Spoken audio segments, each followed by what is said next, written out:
I'm glad that I went on this mission trip. This was my first mission trip.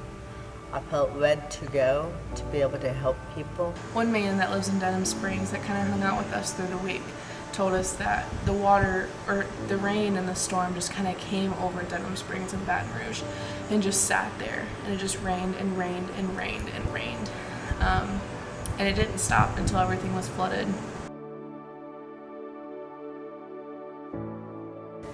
Every time it rains, it scares them, and that hurts me.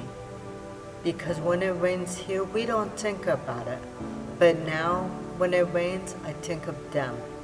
It's crazy because this area of Louisiana, Denham Springs and Baton Rouge, had never flooded before.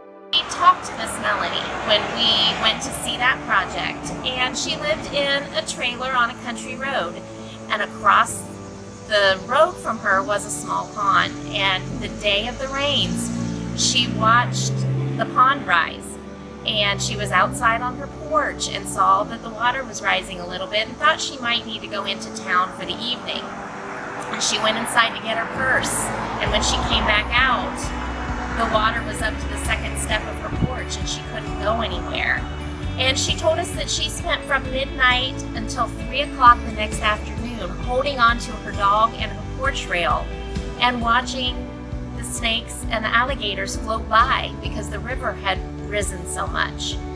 And her trailer looks intact from the outside if you drive by, but on the inside it's nothing but studs.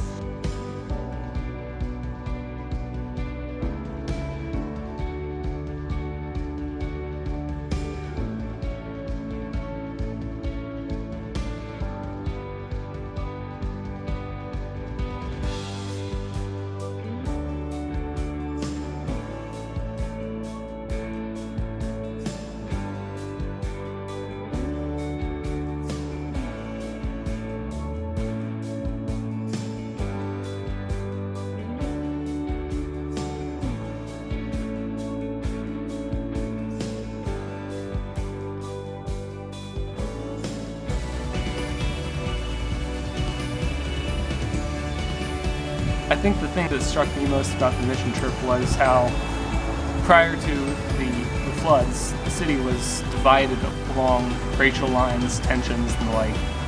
And then after such a huge natural disaster, everybody seemed to unite to help each other out when they didn't get the help that they needed from everybody else.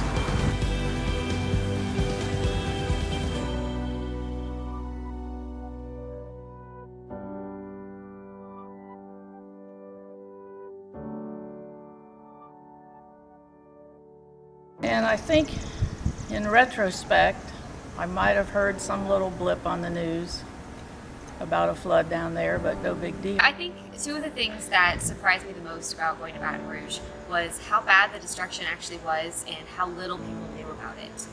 We saw houses that from the outside looked perfectly fine. They had a little bit of mold growing on the outside, but other than that, they looked normal.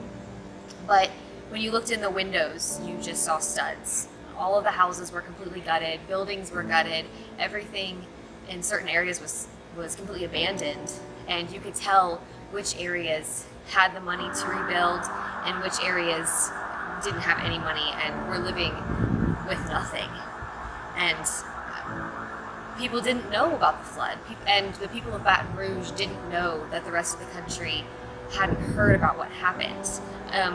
The floods happened right before the election, so most of the media was focused on that rather than the flood. And so Baton Rouge didn't get the help that they needed. They didn't get volunteers like a lot of natural disasters did get.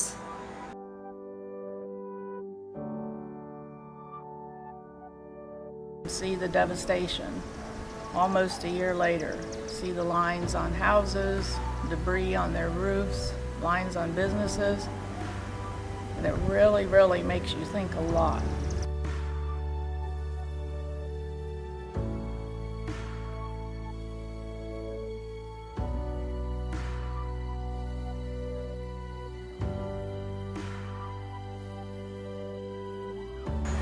The next time they come home and see that their entire house is painted, or they see that their entire house has drywall and it's mudded and ready to be sanded, they're gonna know that, man, these people barely even know me.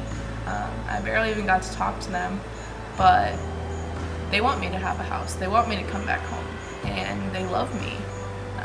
And that's showing people Jesus.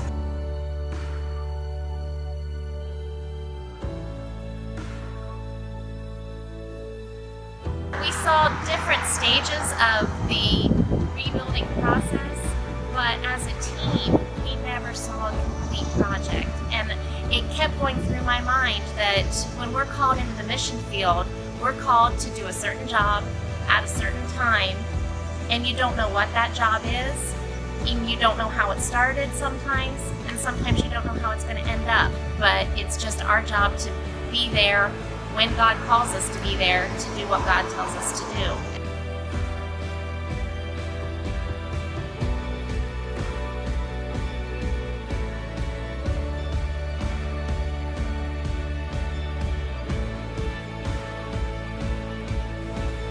So please continue to pray for all the people in Baton Rouge, because it's not over.